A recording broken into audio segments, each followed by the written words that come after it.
Hey there, it's Mandee Montana. Are you taking great care of your skin? You know I use great products. I take my vitamins and I drink plenty of water, but I could be better about applying sunscreen daily and making sure my skin is protected against premature aging. What about you? Well, I've got great news. I have a solution. It's the new Premium Diamond Glow Treatment at Hand and Stone Massage and Facial Spa in Tyler. I love it. I went recently and it exfoliates and hydrates your skin at the same time. Amazing, right? My skin feels so soft and silky after. You have to try it. If you've never had a facial before, they have different options at Hand and Stone, like hydrating and brightening. But if you're struggling with dark spots, hyperpigmentation, sun damage, sallow skin, enlarged pores, or maybe oily skin, this is the treatment for you. If you want your skin to glow and look and feel amazing, book the Diamond Glow. Schedule now by visiting Hand and Stone Massage and Facial Spa in the Cumberland Shopping Center in Tyler or online at handandstonetyler.com. Welcome to the Celebrating Women podcast, hosted by Mandee Montana. A podcast that celebrates women, their stories, their struggles, and ability to overcome. Conversations that celebrate their gifts, their talents, and courage. It's the Celebrating Women podcast, presented by Hand and Stone Massage and Facial Spa in Tyler, Texas. With over 20 massage therapists and 6 estheticians, certified and trained in multiple protocols, you can get an affordable massage or facial located right here in the East Texas area.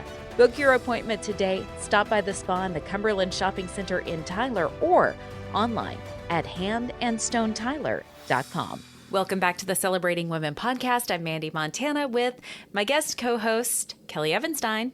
Hey. Kellie's here. You know what that means. We're talking about books and reading and our favorite thing. And our favorite author right now, which is Sarah J. Maas. And so if you've been listening to this series, I've been calling it Let's Talk ACOTAR. We started with the protagonist of that series, Heir, and then we dug into some of the supporting characters of that series, all of the women and their strength and our fascination with how they're portrayed in that world. Well, we're continuing that conversation, but we're moving on to another series by the same author. This time we're talking about the series Throne of Glass, also written by Sarah J. Maas. It was the first series that she wrote. She originally started writing it when she was 16 years old. So it starts out kind of as a young adult series. There's a little bit of a feel to that. And it sort of matures a little bit with Sarah as she matured as she was writing it. So the way we're going to explore this particular series is we're going to take a look at the female main character first. And lots of spoilers. We're covering the entire series over 3 episodes because our female main character in this one is such a badass and she's so strong that she's getting 2 episodes. And the supporting characters and women, while they could each have their own episode because they are that amazing, we're going to combine them into one. So we're going to kind of go through the story and a little bit of that through the main protagonist's point of view and talk about her strength and her character arc over these next 2 episodes. So the series has 8 books. It starts with Throne of Glass. The reading order that we chose, Throne of Glass, Crown of Midnight. There's a prequel that is a group of novellas. It's called The Assassin's Blade. We chose to read that third, and then Heir of Fire. And then there's a big transition that begins in Heir of Fire with the main character. So then we go into Queen of Shadows, Empire of Storms, Tower of Dawn, and Kingdom of Ash. And so we're going to break it up in half. We're going to cover the first 4 books in this episode. So, Kellie, when we start Throne of Glass, who do we first meet? Celaena Sardothian, who she is an assassin. She's 19 years old when we meet her. And we meet her when she is at her weakest emotionally and physically and mentally, because when we first meet her at the beginning of Throne of Glass, she is in Endovier, which is a death camp. It's a death camp.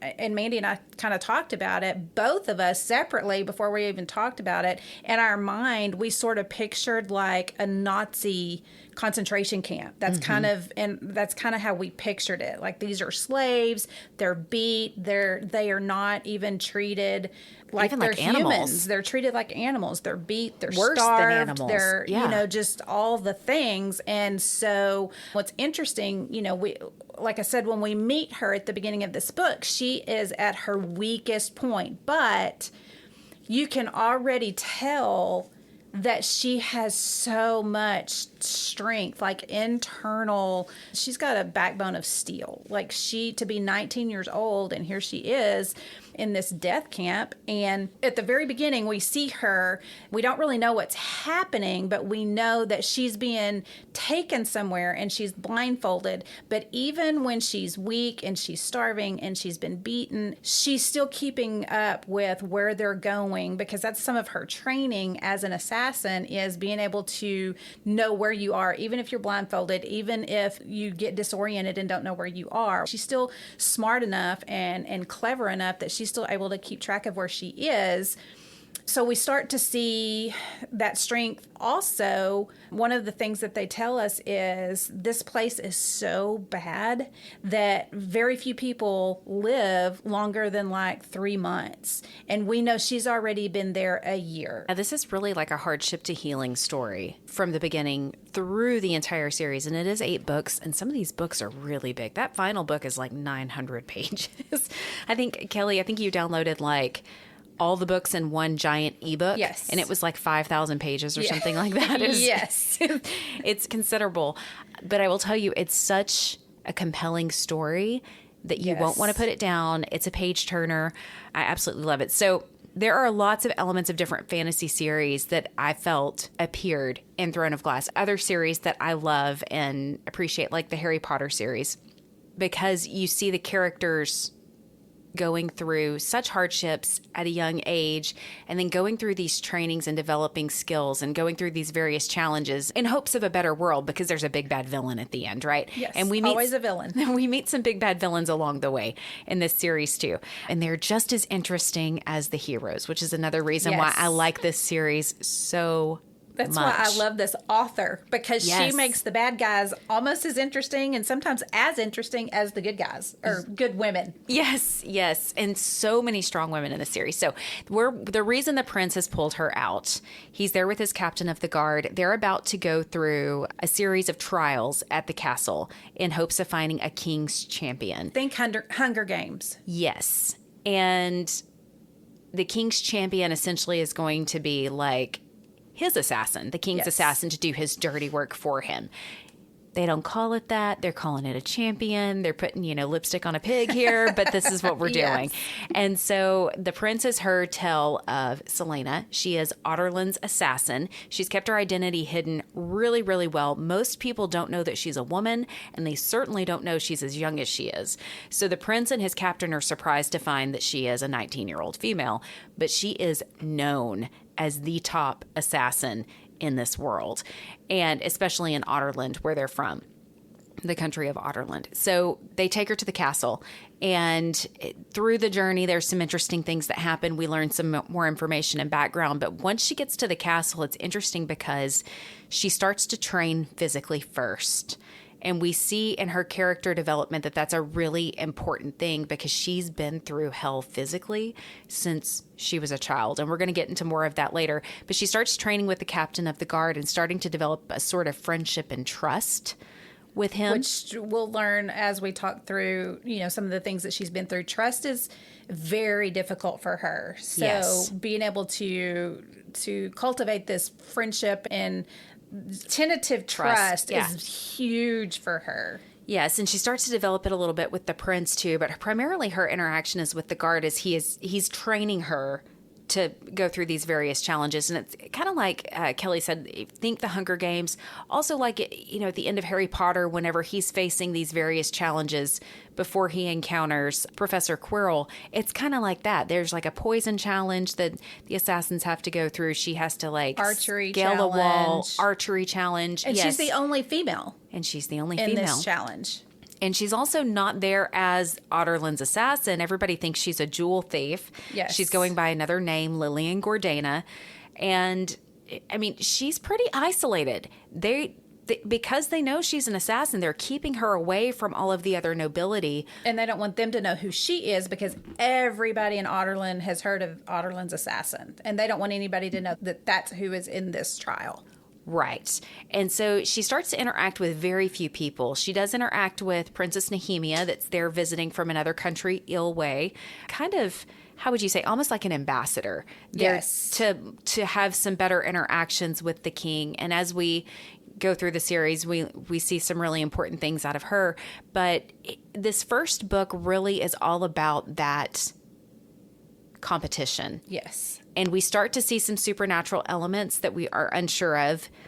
Magic has been eliminated from the kingdom, but we know magic was there previously, and we start to see pieces of it, and there's a lot of trepidation around that because the king has essentially outlawed magic.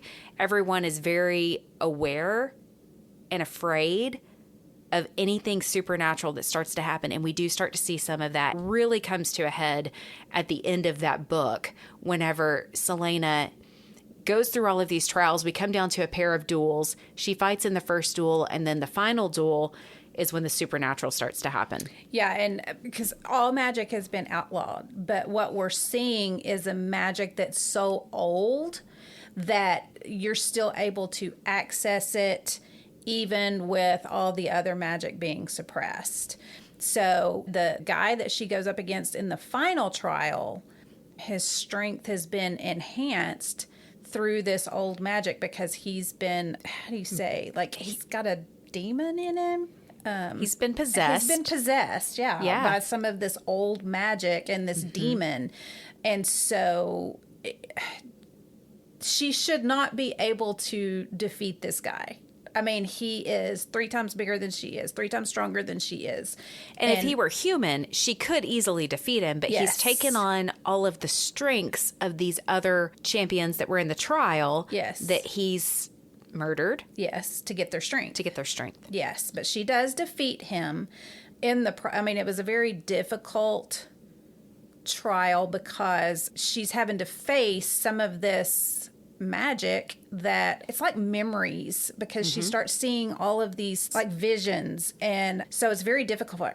Anyway, long story short, she defeats him to become the king's assassin. Yep.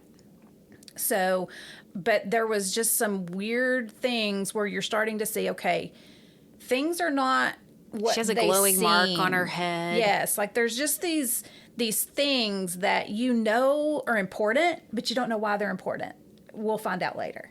Yeah, lots of foreshadowing in this book. Yes. An immense amount of foreshadowing in this book. And then, so the second book picks up with her being, the king's champion.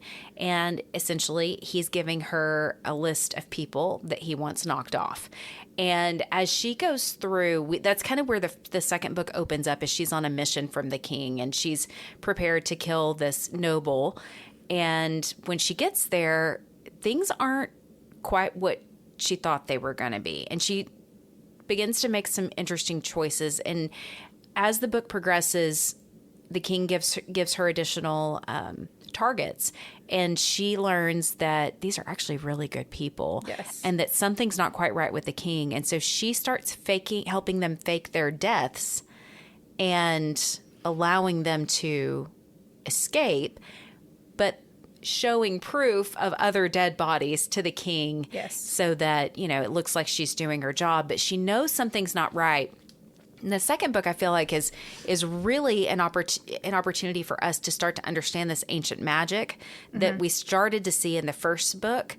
And I do want to go back just a little. I don't want to interrupt you, but I do want to go back just a little bit to the first book, because one of the things that we see as Celaena starts building her strength, she's very arrogant, and she is very cocky. Leave that out. And she is very, she is an assassin, and she has killed all of these people. And so, when you start out, you don't think she's a very good person, but then you find out she actually had a say in the people that she assassinated when she was working for the Assassin's Guild, and she was named Otterland's assassin or whatever.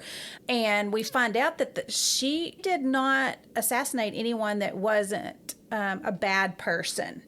So as we get into the second book, and she's asked to kill people that are good people, we start to see a little bit of her real character, her morals. because she does kind of come across as very arrogant throughout the whole series, but you start to see a different side of her, I feel like, to where it's almost like that arrogance is kind of a show. She's not the arrogant, unfeeling person that you think she is. And I feel she's like not cold-blooded. She's not cold-blooded. She's actually has big feelings and big emotions. She's suppressed quite fiery. those. She's quite fiery. But she's suppressed those emotions and those feelings. In the second book, I feel like we start to see her true character, because she does not assassinate these good people. She makes the king think that she assassinated these people, but she didn't. She spared them because she didn't feel right about killing people who didn't deserve it, who were good people, and they were just happened to be an enemy of the king. So I feel like we get that transition and we start to see more of who she really is on the inside in book 2. We also start to see that she's a woman, because there's some flirtations and there's a budding romance. And you see a little bit of that towards the end of Throne of Glass, but that relationship really becomes apparent in Crown of Midnight. And so, yeah, you get kind of another layer of Celaena in this one. And you start to see her form a friendship with Princess Nehemia of Ilway. And because she speaks Ilway, because when she was in that death camp, the other slaves spoke the same language. Yes. And so when she starts speaking to the princess in that language that no one else can understand, then they start to form a little bit of a bond. And she doesn't I think it's really her first friend, her first true friend. Yeah. A friend for sure. Female friend. She has a very hard time trusting, especially women. Yeah, there's a lot that happens in her past that creates an opportunity to not want to trust. She's got some serious walls up, and we start to see a little bit of that breakdown as she's the king's champion, and she's in this relatively safe environment. She's never safe throughout the series. No, she is not. There's never a time when she's truly safe until the epilogue. However, it's relatively safe considering where she came out of this death camp, right? She's living in a little bit of luxury. She's fed. She has an opportunity to train. She's got these tentative relationships that she's building. And the whole time she's thinking, how can I escape, right? Yes. Because this is not who she wants to be. She doesn't want to be trapped in this situation, but she sees it as a means to an end. So she's going through this because there's an end date. Yeah. So there is an end in sight. So this is a means to an end that she's she wants to sail off and be anonymous and live her life and. Yeah. But we learn things about her, like she's an avid reader. She's really excited to spend time in the library. She also is a pianist. She loves music. She loves fine clothes. So we learn a lot about her likes and her dislikes. We get to know her more. And she is arrogant and she is confident. And she's gorgeous. And she's a trained killer. And I mean, she's just There's a lot of depth. There's a lot of depth. And we're really just starting to scratch the surface in this book. But that's kind of what I feel like the first few books do with her character. And so the strengths that we begin to see, we found her at her weakest, but she's developing that physical strength. She's starting to develop tentative relational strength. Yes. Which is a really key thing that continues to develop throughout the series, the power of relationships and the strength of that, especially between females. And we see that.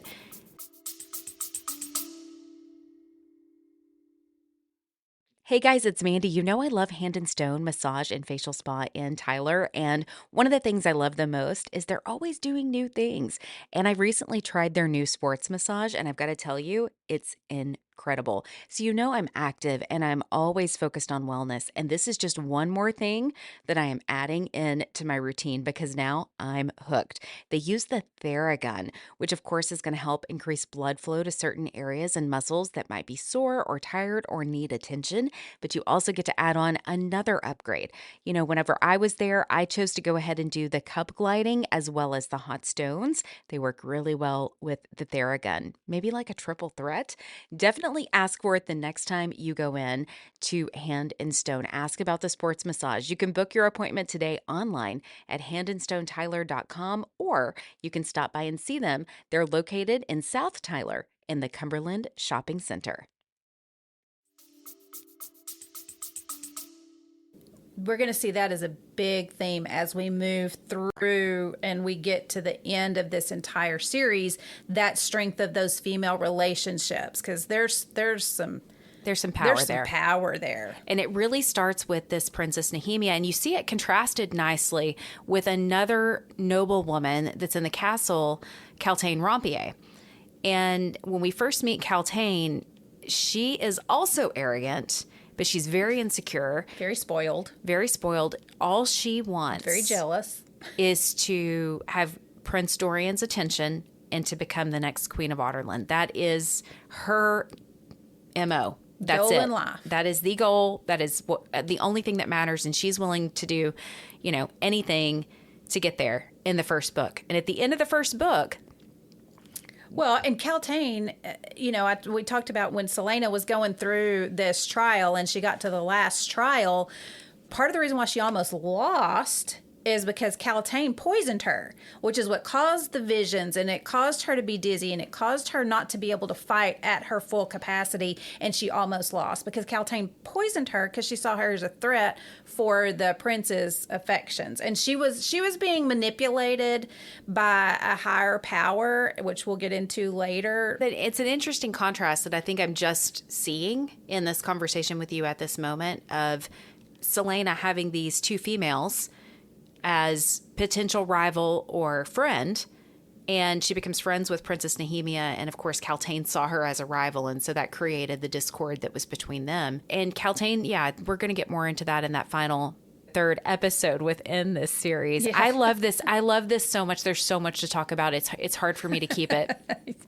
There's a lot going on. These episodes might run a little long because it's hard for it to be concise, but Crown of Midnight, really, to me, a lot of it is to show the depth in Celaena, the ancient magic that's going to be very important throughout the series. We get a lot of information about that and kind of how it works, and we start to explore the supernatural, and we learn that she has magic.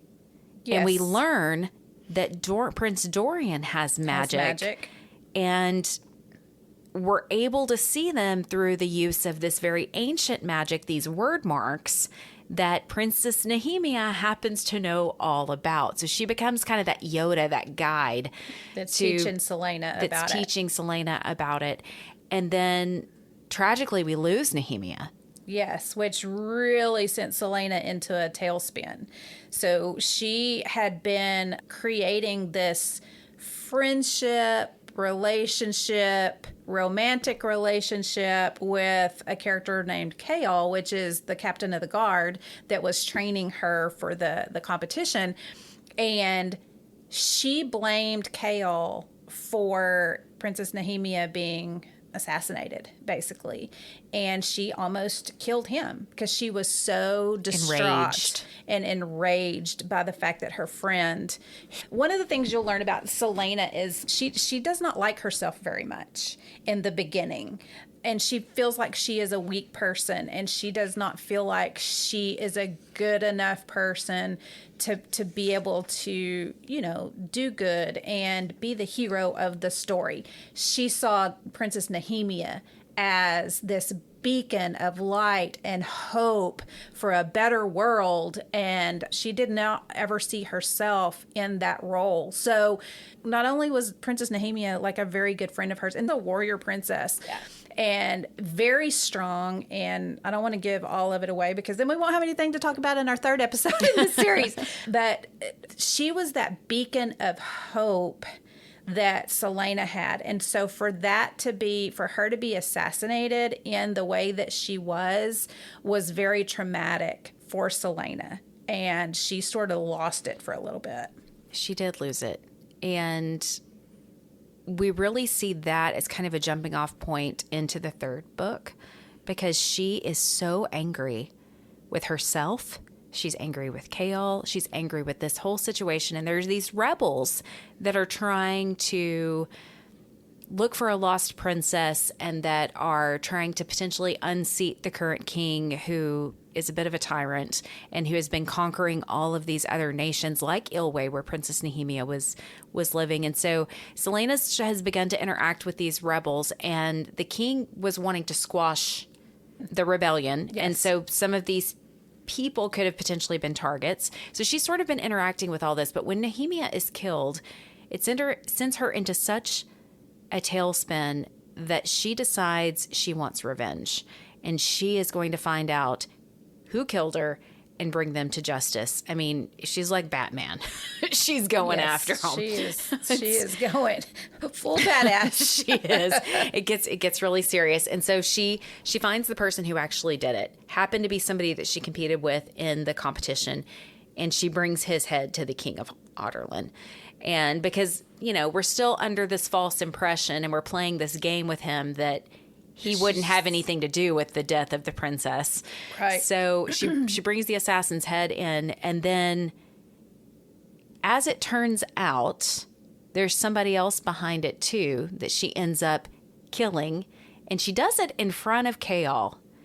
And Prince Dorian is sort of off to the side when all of this happens. But as this all begins to unfold, she's looking to speak to Princess Nehemia, and she opens a portal to another world, trying to have a conversation with her through this ancient magic that she's discovered in these word marks.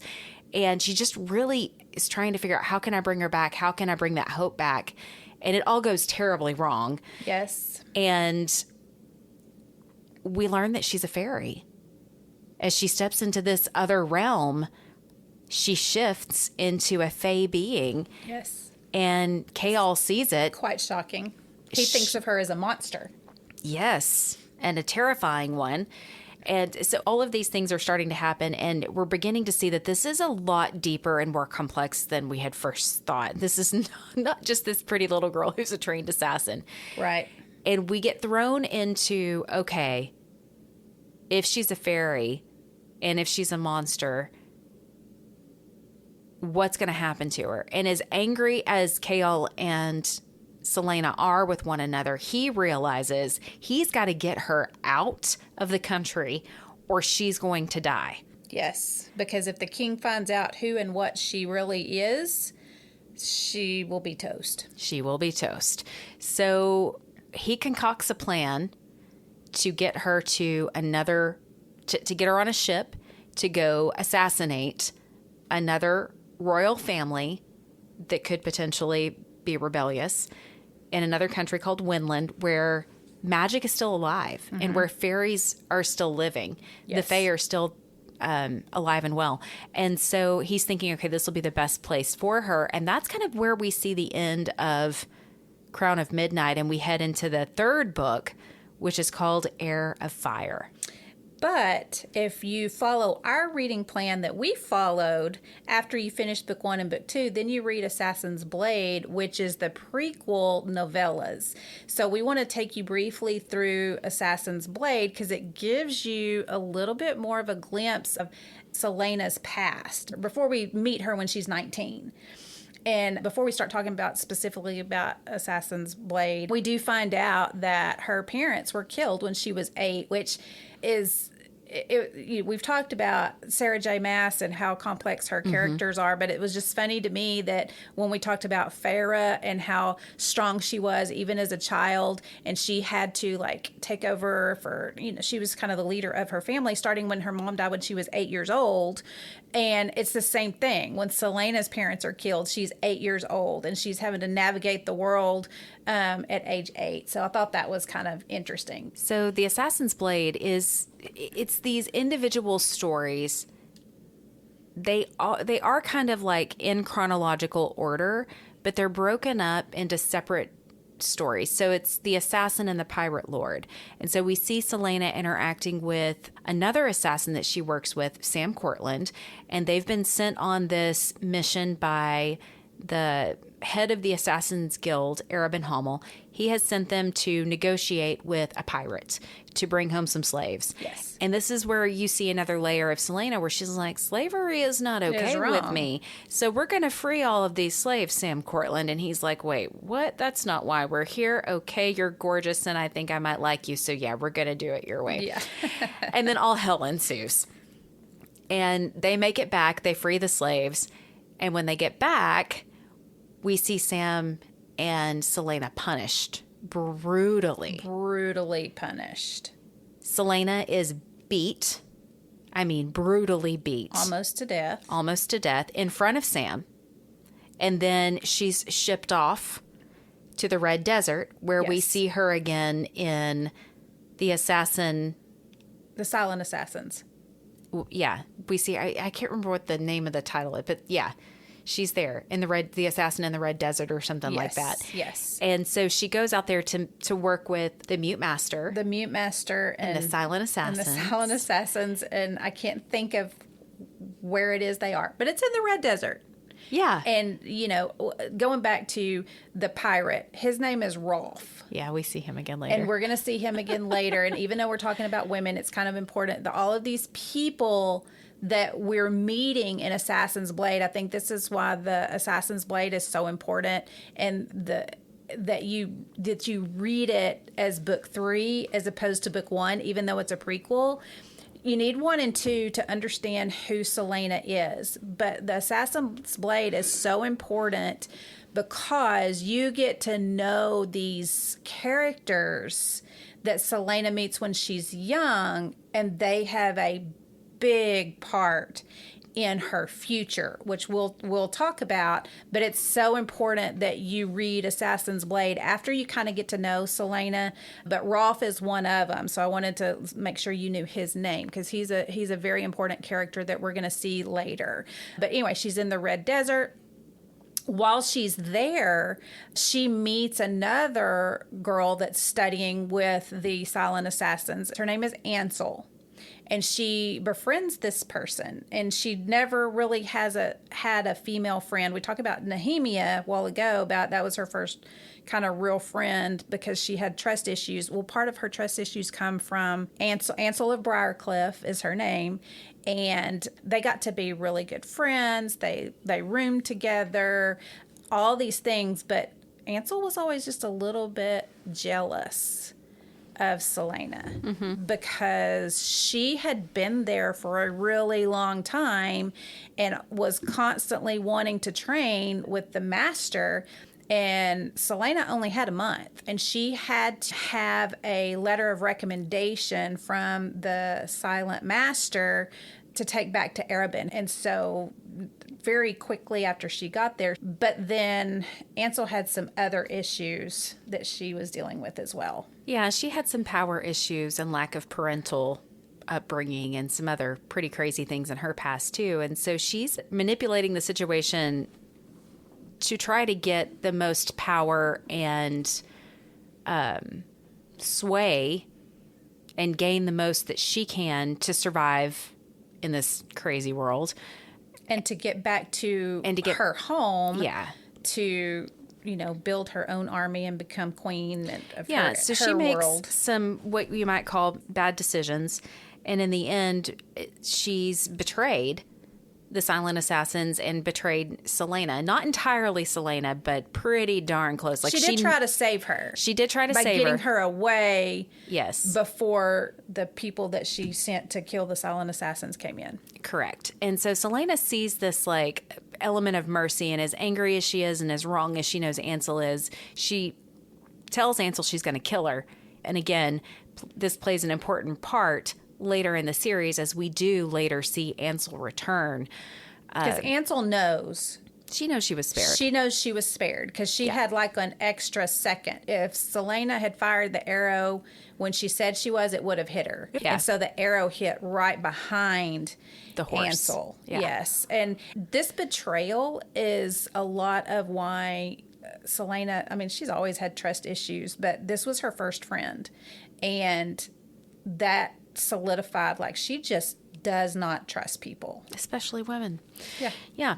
Go figure. Why would she at this point? So we see that, and then she returns back to the Assassin's Guild, and she learns that after she was beaten and Sam watched her be beaten, that was part of the torture for Sam, was that he had to witness her beat down from Erebin, and then he was beat and put through some horrendous things.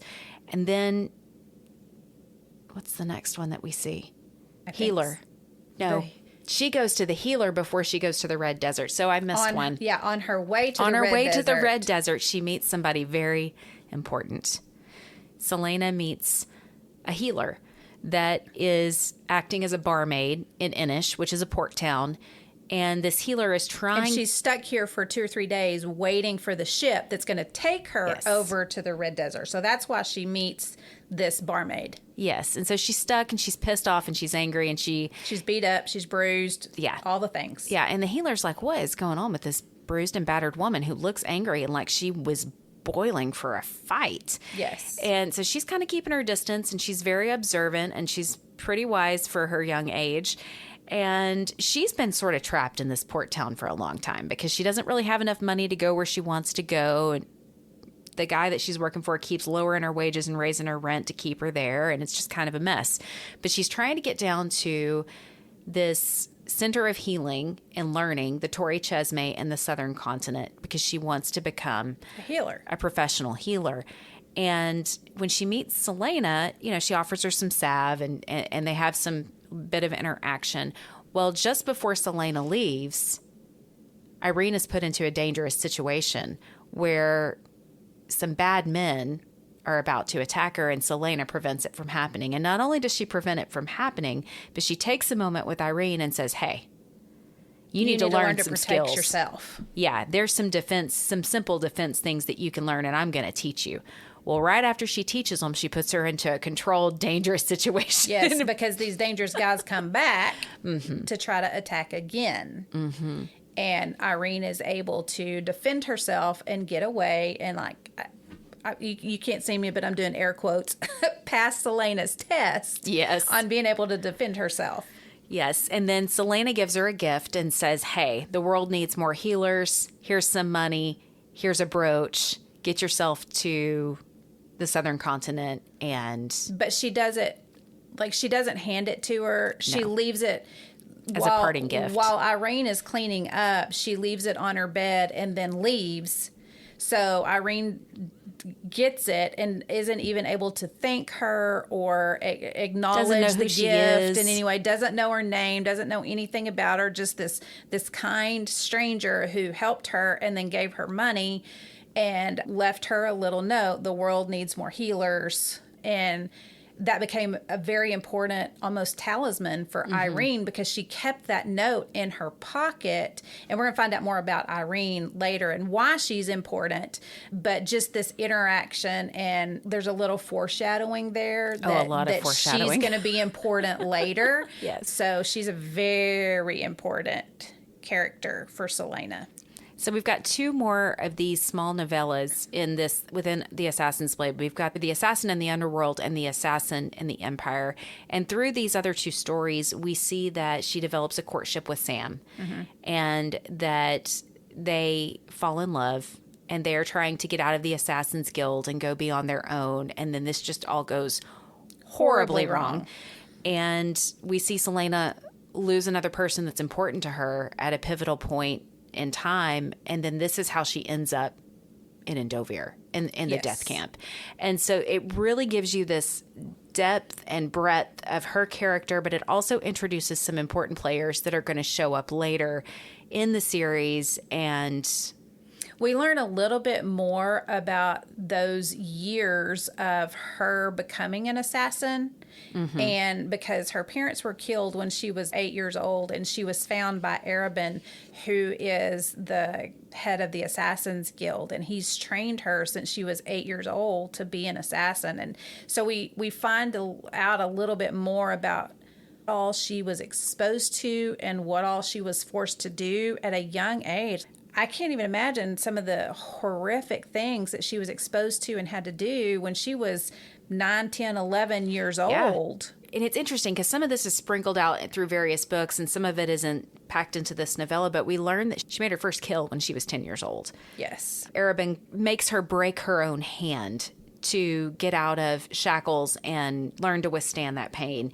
Her how to torture others. Yeah. And how to endure torture herself. Yes. And remember, when we meet her, she's 19. Yeah. And so all of this is happening between the ages of 8 and 19. All of these horrific things that she's gone through, which has forced her to really push down her emotions and push down her feelings. So she's even though she's cold and physically cocky. strong, she's mentally strong, but she's very emotionally stunted. Yes, and it's interesting because we see some elements of that, and we also see something interesting that's going to play an important role later. Is tied very closely to the Assassin's Guild are these courtesans, Yes. and like Arabin is kind of the king or the head of the assassins. You've got this madam that is the head of the courtesans, Clarice, and her protege is Lysandra. And when we meet Lysandra in these novellas and her interactions with Celaena, they hate each other. Lysandra is very jealous of the attention that She's Celaena very gets. spoiled, very vain. She hasn't actually done the deed yet. She is being trained to be a courtesan. So her They call appearance, it her bidding. yes, men bid on her virginity. And so she's being groomed that her appearance and her beauty and all of these things, all of her worth is tied up in these. And so you've got Celaena, who is gorgeous. So she sees her kind of as a rival, and she's very jealous of her. She's very spiteful. She does things. She tries to flirt with Sam. Yes. While there's this budding interaction between Yes. Sam and Celaena. She's just very immature, very hateful, very Yeah. spoiled, very just not a very likable character. Not at all.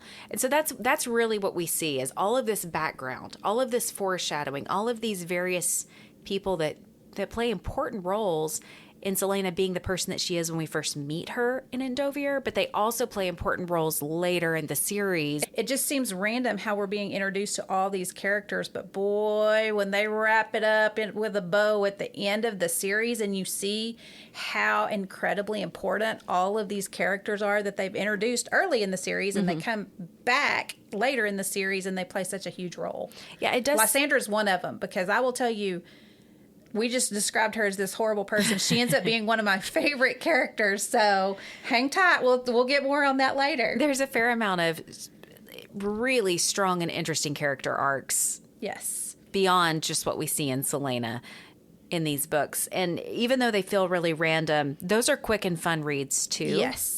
They're great stories, but you do kind of feel like, why am I learning all of this right now? Like, Yeah, where how is does this this going? fit? How does Yeah. this fit? So, But it gives you a good idea of how all of these people contributed to who Celaena is as a person when we meet her when she's 19. yeah, and we're about to see a very different side of her as we go into Yes. Heir of Fire. So it feels Yes. like a really great time to sort of take that. It's almost like you're enjoying the Assassin's Blade while Celaena's on the boat to Winland. Yes. Yeah, that is a very good description of Because that's how it feels. Because the end of You're Crown getting of to Midnight, know her in a deeper level as she is sailing off, because this time she spends in Winland is a big piece. It's a big transition piece. So yeah, that makes a lot of sense. I've never heard you say it that way, but that's I don't the know that I truth. had, but yeah, at the very end of Crown of Midnight, she's on the docks with Chaol and she's saying goodbye to him, and she's like, "Just know I would always choose you." And they have this like really This emotional moment. And then he goes and he figures out who she really is. And so at the very end of Crown of Midnight, right before you go into the Assassin's Blade, Chaol has discovered that Celaena is the lost princess, Aelin Galathynius. And you're like, who?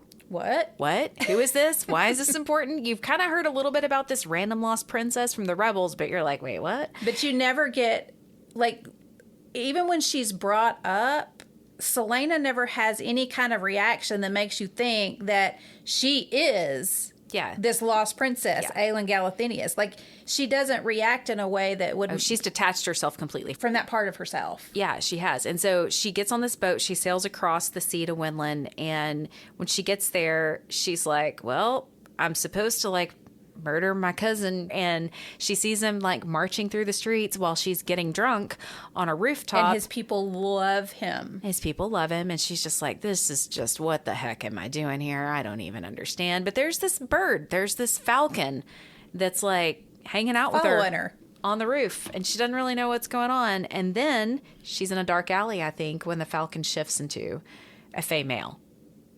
And he is quite the fey male. Yes, he is. Oh, Rowan. This is where we meet Rowan Whitethorn, who is the most powerful fey male in existence. Yes. He has some magic of his own. And we're in a And land he's of a magic. jerk when she first meets him. Again, my favorite male in the whole series, but when you first meet him, he's not very likable. Is it called a trope? Enemies to lover trope? Yeah, exactly. So that's a little bit of what's about to happen here in Heir of Fire. Yes. So we meet Rowan. He's a jerk, but he's supposed to take her on this journey to meet her aunt, Maeve. And she is the queen of the fairies. There were 3 sisters, Maeve, Mora, and Mab, and we'll learn more about those in the 3rd episode as well. And Rowan knows that she's Aelin.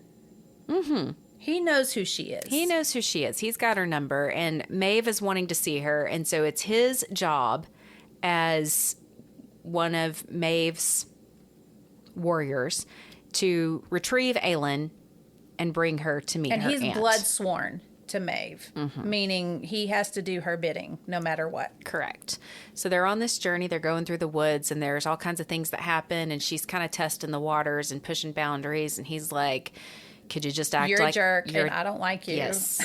Yes. And it's great banter, and it's really interesting. And they get to this place called Mistward, and that's where she encounters Maeve for the first time. And she's basically like, you're going to have to stay here in this demi-fae fortress here at Mistward with Rowan and learn to control your magic before you can come see me in Doranel.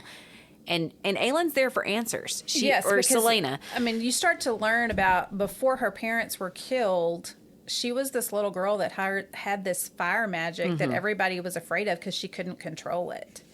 Because magic has been outlawed in Otterland, we don't realize that she's got fire magic and that she can do all these things. Well, now that she's in Winland and her magic is set free, she doesn't know how to control it. She doesn't know anything about her magic. She can't even really use it at this point. She can't even really use it. She suppressed it so much. Yes, because she was afraid of it as a child, and people were afraid of her because of it, and so she felt ashamed of this fire magic that she has. She can't even access it or know how to pull it up or how to use it or how to do any of those things because she suppressed it so much. And so Rowan is supposed to teach her how to use her magic. And he doesn't really understand her because he doesn't understand what all she's endured and why she has suppressed her magic. And she doesn't want him to know. No, she doesn't want any him pity. to know all that she's endured and all that she's been through. There is lots and lots of tragedy and lots of things that have caused her to suppress.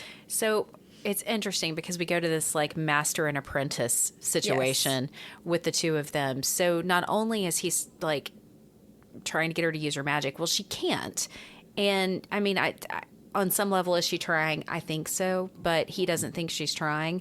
So he forces her on like kitchen duty and to like chop wood. And while all of these things, it reminds me of Rocky IV when he goes to Russia and he's like having to train in the woods and he's the worst possible condition. And like to me, that's a little bit of what I picture of Celaena in Mistward because Rowan's being a jerk to her. She's basically staying. It's not a jail cell that she's staying in, but it's pretty minimal, and he strips her of all of her weapons, and I mean, she calls herself Alintia, which is a name that Princess Nehemia had given her because she doesn't want people to know who she is.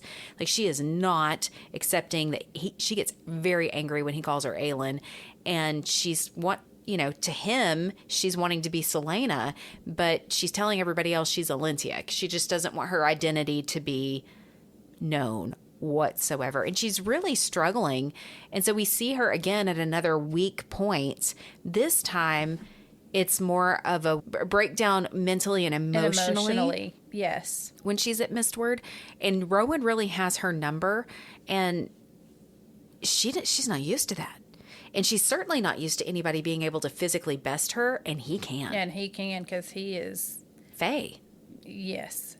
And that's the other thing. He keeps trying to get her to shift. Powerful fight. Yes, because most of the time when we think of shifting, it's into some sort of an animal. But for her, she shifts from human to fae. Mm-hmm. That's her shift. And he keeps trying to get her to shift into her fae form, and she can't. She doesn't know how to shift. Yeah. And so he finally prompts her to do it by biting her, which is an important moment in the series for a lot of reasons. And it becomes important again later. But he bites her, and it forces her to shift for the first time since she's gotten to Mistward. And so they start to develop this they've got this banter, they've got this fight between them, they're brawling all the time or whatever. Well, it slowly starts to break down some walls between both of them, and they start to develop a trust and a friendship, and she starts to begin to be able to use her magic through some pretty, I mean, he is tough with her. Put her through hell emotionally. Yes. One thing I do want to say, if you have not read this series and you have triggers, please know it is not an abusive situation. Like if you have a trigger and you think, oh, I don't think I really want to read that book because that might be triggering for me. I really thought about that when you said he bit her. You have to get the context. Think vampire romance bite. Yes, like you have to have the context of what's going on. Like it's not an abusive relationship, so don't think we're, encouraging Condoning you that. to read a book that's No. abusive. And so he's really pushing her, and she's growing and she's getting stronger. But with everything she's been through, she's still very emotionally stunted. And we get to a point where these demon-vogged princes, part of what they do is they force you to face yourself, your memories, your demons, whatever. She's having to face her past. Like she's having to go through, mentally and emotionally, she's having to relive all of these things that have happened to her from, when she was a child and everybody was afraid of her magic because she couldn't control it. And she caught things on fire, and her parents dying, and she woke up in a pool of blood between her two dead parents, and then, being forced to run before the bad guys get her, and she's having to run, and she falls into this river, and she thinks she's going to freeze, and then, Arabin, who is the head assassin, saves her life. However, then puts her in this situation where as an 8-year-old, she's having to be trained to be an assassin. And all the horrific things that come along with that, killing someone for the first time at age 10 and the torture. And she's having to relive all of these things that she has repressed so deeply. And when she gets to the bottom and she looks over, and there's a little girl that's holding her hand out to her. And when she looks over, it's her as a little girl, the little girl Aelin. So she's having to face her whole past, everything that's happened to her. And the little girl is holding her hand out to her and saying, get up. Get up. Because if she stays down there, it's like she'll die. Mm-hmm. And so she has to face all of these things and face who she really is, because she's been trying to deny that she really is the lost princess, that she is Aelin, that she is supposed to be the queen of Terrasen. She is the last heir and queen of Terrasen. And we start to find out all of this stuff about her. And as this little girl, she's trying to tell her, you need to face who you really are. You are Aelin. You are the queen of Terrasen. And as she comes back out of it, it's sort of a metaphor of her really owning her true identity, which is Aelin Galathinius. And so that's why we're breaking this into two different podcasts, because the first 4 books, she's really Celaena. The last 4 books is when she really becomes Aelin. And she does it in a blaze of glory. Oh, yes, she does. Typical Aelin, Celaena fashion. So yeah, that's a really good place to sort of wrap it up, because that is kind of where Heir of Fire ends, and that is the 4th book in our reading order. And so the last 4 books, we're going to cover that next month and in our continuing series on Throne of Glass. And so if you're kind of reading along with us and you're like, okay, I've already read, I'm up to Heir of Fire, what's next? So you're going to get into Queen of Shadows, Empire of Storms, Tower of Dawn, and those 2 can be read in tandem if you want to. And you can look up and you can find a tandem reading list that it'll tell you how to read those 2 books tandemly. And that's what I did, and I would recommend that. Yeah. And then finally, Kingdom of Ash. And that's going to be the final book in the series, and the nice bow that Kellie talked about. It's a really lovely story. And, on Celebrating Women, ultimately, we're trying to inspire strength and empower you. And if there are traits that you find in this character, I have found so much strength in this, especially in this series. I love all of Sarah J. Maas's books, and her 3 main female characters, I think, are all incredible badasses. Aelin is probably the top badass of the 3. She is my favorite. And just because of just the growth and the so much that she overcomes, and I just love her. It's powerful. It's a long story. It's totally worth it. It will go fast, but stick with us. Next time, we will dig into those 4 books and the story of Aelin. The Celebrating Women podcast wants to hear from you. Email us a voice message to celebratingwomenpodcast@gmail.com. We would love to hear your story or the story of an incredible woman you know. Become part of the conversation on social media. Facebook.com/Celebrating Women Podcast. On Instagram, search Celebrating Women Podcast. The Celebrating Women Podcast has been presented by Hand and Stone Massage and Facial Spa in Tyler, Texas. Book your appointment today. Stop by the spa in Cumberland Shopping Center or online at handandstonetyler.com. Support the show for as little as $3 per month at celebratingwomenpodcast.buzzsprout.com. or visit our show notes. Thank you for listening, and don't forget to subscribe to the Celebrating Women podcast.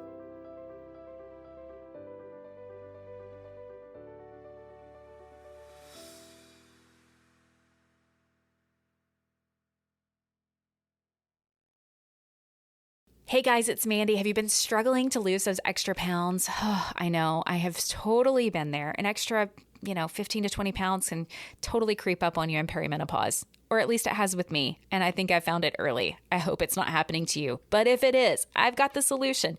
You can lose up to 15 pounds in 8 days with an incredible product line that I found and I want to share with you. Get a custom product recommendation with a complimentary wellness screening in the show notes. Just click Zing with Mandee.